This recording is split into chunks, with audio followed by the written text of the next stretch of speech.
Une nouvelle de Clifford D. Simak. Bonne nuit, Monsieur James.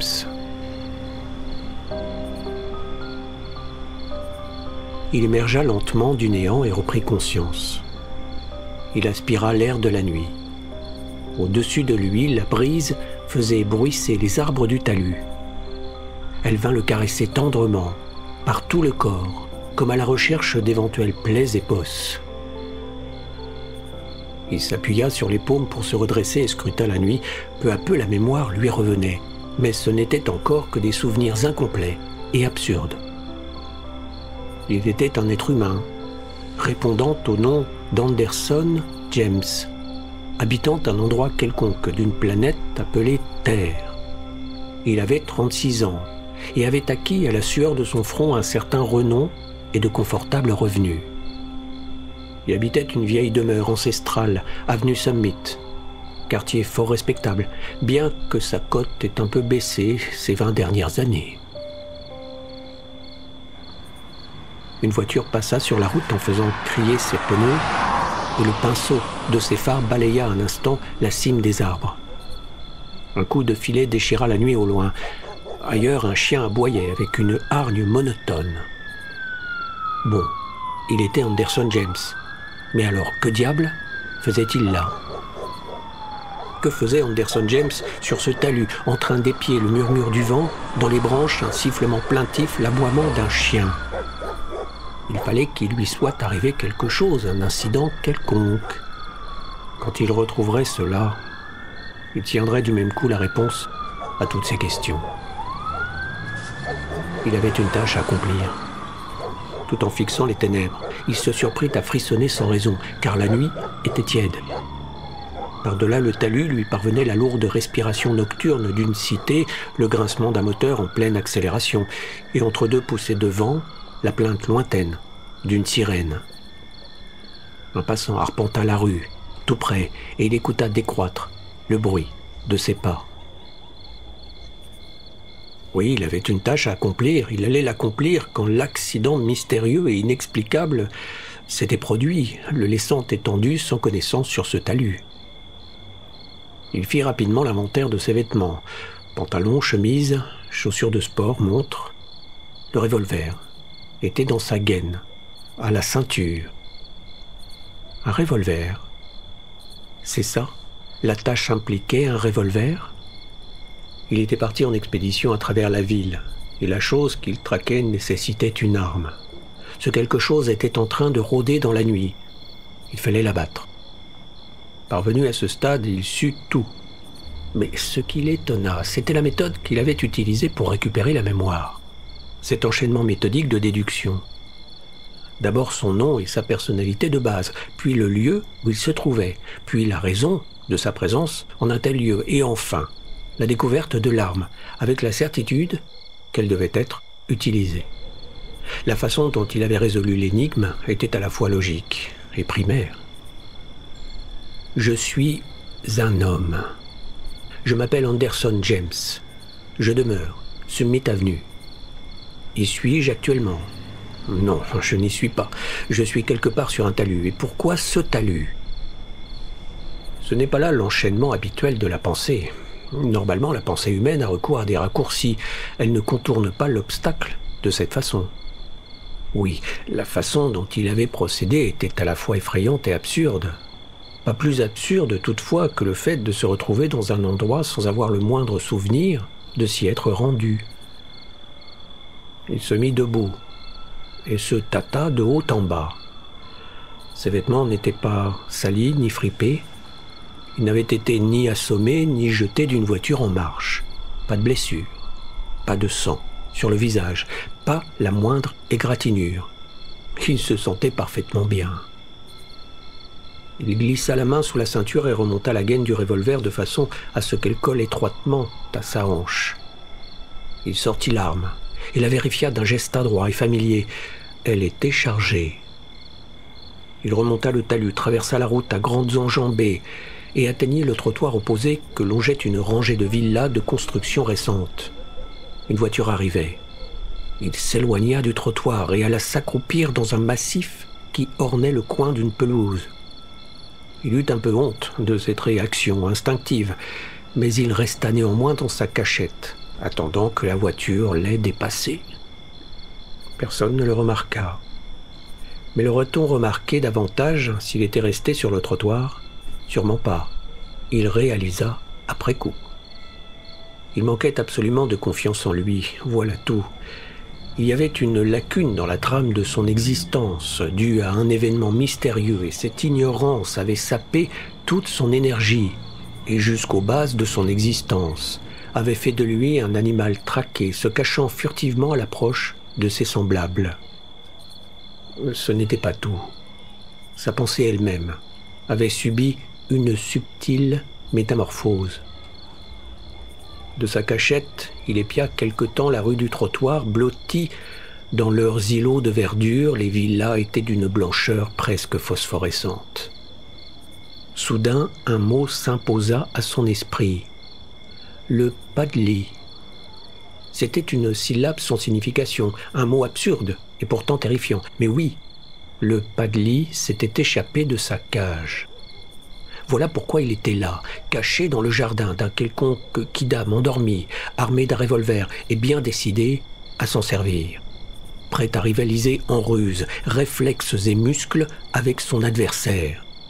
Et cet adversaire était la créature la plus cruelle, la plus assoiffée de sang de toute la galaxie.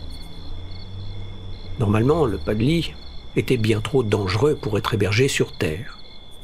Il existait d'ailleurs une loi interdisant l'accès de la planète non seulement aux Padli, mais à bien d'autres créatures, bien plus inoffensives. La sagesse de cette loi était évidente et nul ne songeait à la contester, surtout pas lui. N'empêche que le Padli s'était échappé et qu'à cette heure, il devait rôder dans la cité. James frissonna à cette pensée.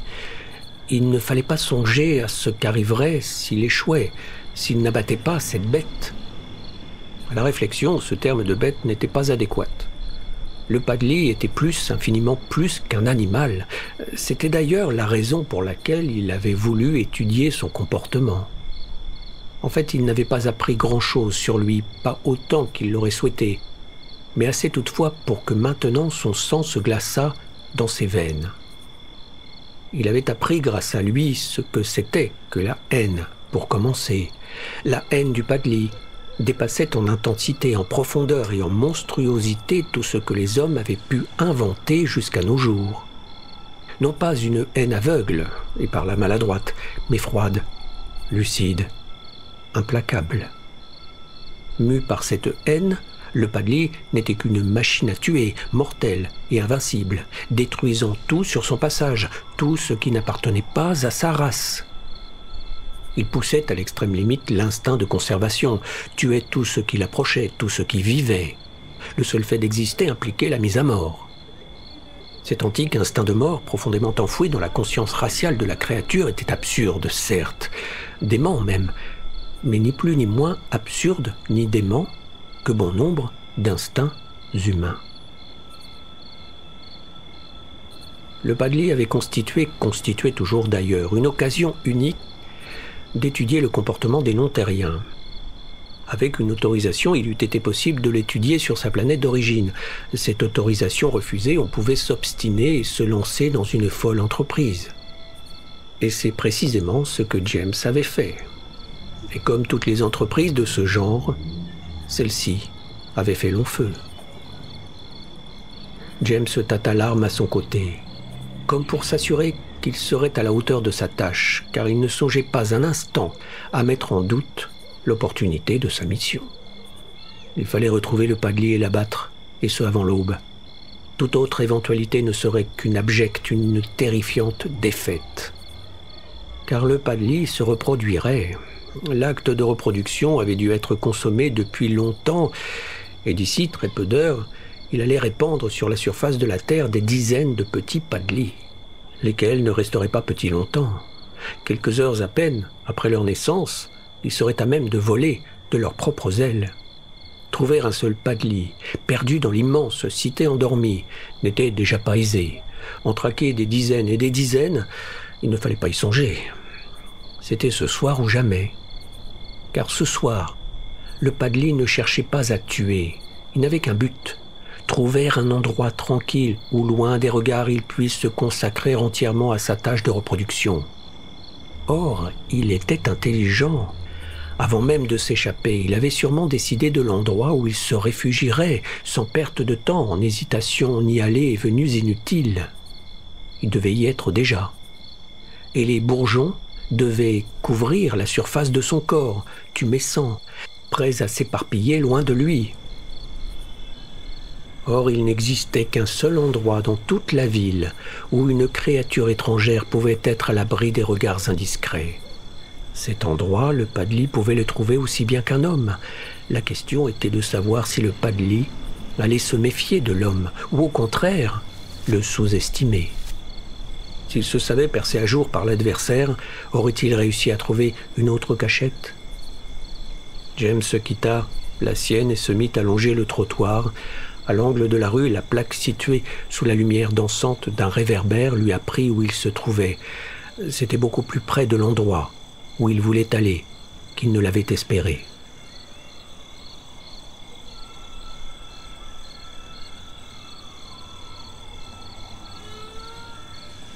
Le silence régnait dans le zoo. Puis une clameur s'éleva et James sentit ses cheveux se dresser sur sa tête et le sang se glacer dans ses veines. Il escalada la grille puis s'immobilisa un moment, les nerfs tendus, essayant d'identifier l'animal qui venait de hurler. En vain, il s'agissait sûrement d'un nouveau pensionnaire. Il n'était pas possible de tenir au jour le livre des entrées dans le zoo. Il en arrivait sans cesse de toutes les planètes. Juste en face de lui se dressait une cage entourée d'une douve. Elle était vide. 2 jours plus tôt, elle avait abrité un monstre innommable originaire des jungles arctiques. James grimaça dans l'ombre en repensant au monstre. On avait été obligé de l'abattre. Et maintenant, le Padli rôdait par là, enfin peut-être. C'était en tout cas le seul endroit où il puisse passer inaperçu. En effet, le zoo regorgeait de créatures étranges. Une de plus, une de moins. Il y avait peu de chances qu'un gardien songeât à vérifier les registres. Là, dans la zone de cage inoccupée, le Padli ne serait pas dérangé. En toute quiétude, il pourrait y mener à bien ses parturitions. Car des êtres comme lui constituaient la faune habituelle du zoo. On y avait entreposé les non-terriens pour qu'ils soient examinés et étudiés par cette race féroce, les hommes. Immobile et silencieux, James attendait à côté de la grille. Anderson James. N'y avait-il pas introduit une créature à qui l'accès de la terre était interdit? Une fois de plus, son mode de pensée le surprit. Pourquoi diable éprouvait-il le besoin de faire son autocritique? La connaissance de soi doit être instinctive et personne n'éprouve le besoin de faire ainsi son portrait moral. L'acquisition de ce Padli avait été une terrible faute. Certes, il avait lutté des jours durant contre ce projet insensé, passant en revue toutes les catastrophes qui pouvaient en découler. Rien ne serait arrivé si ce vieil astronaute exilé n'était venu le trouver pour lui proposer au prix fort un Padli vivant et en bon état. Une délicieuse bouteille du cru avait accompagné le marché. James n'aurait jamais pris ça sur lui s'il n'y avait été poussé. Mais l'astronaute était un vieil ami à lui. Il avait appris à l'estimer au cours des tractations antérieures. Il ne crachait jamais sur $1, d'où qu'il vienne. N'empêche, et sans doute à cause de cela, c'était un homme de parole. Il vous en donnait toujours pour votre argent et en plus, une fois le marché conclu, on pouvait toujours compter sur sa discrétion. Et James avait très envie d'avoir un Padli. C'était un animal vraiment exceptionnel. S'il parvenait à élucider son comportement, il ajouterait ainsi un nouveau chapitre à cette science encore à l'état d'enfance. L'étude des organismes et des mœurs non terriennes. N'empêche qu'il avait commis une faute terrible. Désormais la faute était en liberté et la catastrophe déclenchée. Il se pouvait fort bien en effet que cette unique portée de monstres suffise à exterminer toute la population terrestre, ou du moins à rendre la planète inhabitable. La Terre avec ses millions d'individus constituait en effet un morceau de choix pour les crocs des Padli. Ils tueraient non pas poussés par la faim, ni par une quelconque folie de meurtre, mais par la conviction inébranlable qu'il ne serait pas en sécurité tant qu'un seul homme survivrait. Ils tueraient pour survivre comme des rats acculés dans une impasse. À la seule différence qu'ils n'étaient nullement acculés et que l'impasse n'existait que dans leur esprit mortellement inquiet. Il ne servirait à rien de lancer l'armée à leur trousse. Ils resteraient insaisissables, assez rusés pour se disperser. Déjouant tous les pièges, armes ou poisons, ils ne cesseraient de se multiplier. En admettant même qu'on parvienne à en supprimer quelques douzaines, la multitude des survivants s'emploierait aussitôt à hâter la reproduction pour les remplacer. À pas feutrés, James gagna le bord du fossé et se laissa glisser dans la boue qui en recouvrait le fond. Au moment de la mise à mort du monstre, on l'avait asséché, mais le temps avait dû manquer pour le vidanger. Progressa lentement dans la couche gluante. À chaque pas, ses chaussures faisaient un écœurant bruit de succion. Enfin, il atteignit la rampe de pierre menant à la cage. Il marqua un temps d'arrêt. Les mains posées à plat sur les grandes dalles humides, retint son souffle, étendit l'oreille. Le hurlement de tout à l'heure s'était tu, et la nuit était mortellement silencieuse. À première vue, car il ne tarda pas à percevoir les menus craquements des insectes courant dans l'herbe, le murmure du vent dans les feuilles et la rauque respiration de la cité endormie au loin. Et pour la première fois, dans ce silence qui n'en était pas un, avec cette boue qui lui collait aux pieds et le rempart de pierre qui surgissait devant lui, il eut peur. Plus que sa puissance et ses réflexes foudroyants, c'était son intelligence qui rendait le Padli si dangereux. Jusqu'où allait exactement cette intelligence? On l'ignorait. Toujours est-il que l'animal était capable de raisonnement, de ruse. Il possédait un langage différent de celui des humains, supérieur sans doute, car il n'était pas seulement composé de mots, mais aussi d'émotions. Il était capable d'insuffler à ses victimes des pensées telles qu'elles les mettaient entièrement à sa merci. Il les anesthésiait à coups de rêves et de mirages au moment précis où il leur tranchait la gorge. Il endormait sa proie, la berçait et la maintenait dans une inertie suicidaire. Par une seule pensée, il pouvait la faire sombrer dans la folie. Une pensée si ignoble, si monstrueuse. Quand la recevant, l'esprit humain se recroquevillait, se figeait comme une montre au ressort trop tendu qui se bloque. Le monstre aurait pu se reproduire depuis fort longtemps déjà. S'il ne l'avait pas fait, c'est qu'il avait attendu le jour où il pourrait s'enfuir. Il était décidé à lutter pour se maintenir sur Terre, autrement dit, à conquérir la Terre. Il avait arrêté son plan dans le moindre détail, et malheur à qui tenterait d'entraver ses projets. James abaissa les bras vers son revolver et l'effleura. Instinctivement, les muscles de sa mâchoire se durcirent et il sentit une vigueur et une souplesse nouvelles l'envahir. Il se hissa le long de la paroi de pierre, cherchant prudemment de la main et du pied des prises sûres. Il retenait son souffle, le corps plaqué contre la paroi. Il fallait agir vite et sans bruit pour atteindre le sommet avant que le Padli ne perçoive sa présence. Le monstre serait vulnérable alors, tout absorbé par la mise au monde de son innommable descendance. De cette descendance qui entreprendrait aussitôt sa meurtrière croisade pour investir la planète. En admettant qu'il fût là, bien sûr. Après tout, James n'était qu'un homme qui s'efforçait d'adopter la pensée d'un Padli. C'était aussi difficile que désagréable et il n'avait aucun moyen de vérifier s'il voyait juste. Il ne pouvait que prier pour que son raisonnement ait été suffisamment corrompu et subtil. Ses mains rencontrèrent l'herbe. Il enfonça profondément les doigts dans le sol et se hissa péniblement au sommet du mur de pierre qui surplombait la douve.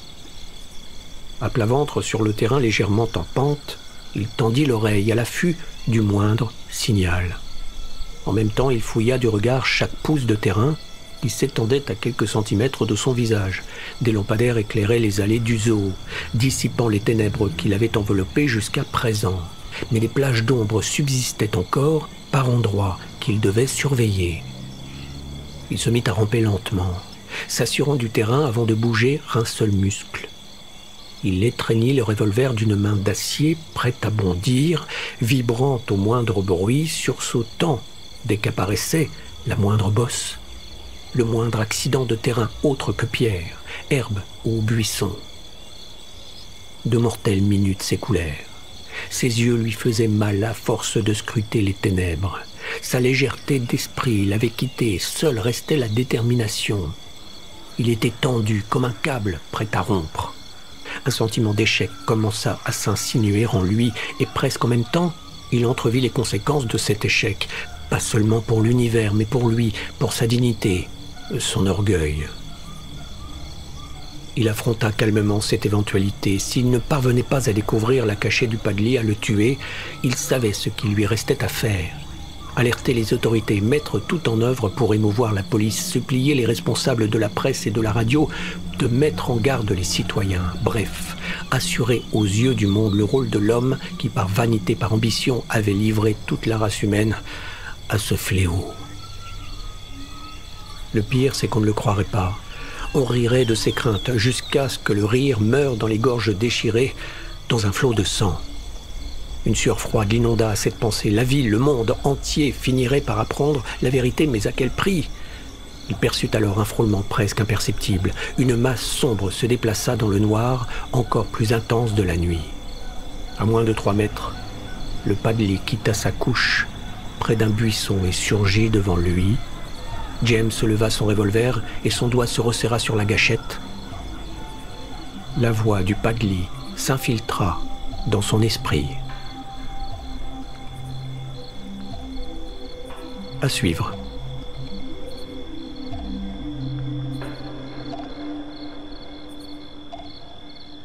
Bonne nuit, Monsieur James est une nouvelle de Clifford D. Simak, extrait du recueil Tous les pièges de la Terre, publié aux éditions de Noël. Narration, réalisation sonore et musique, Eric Hansen.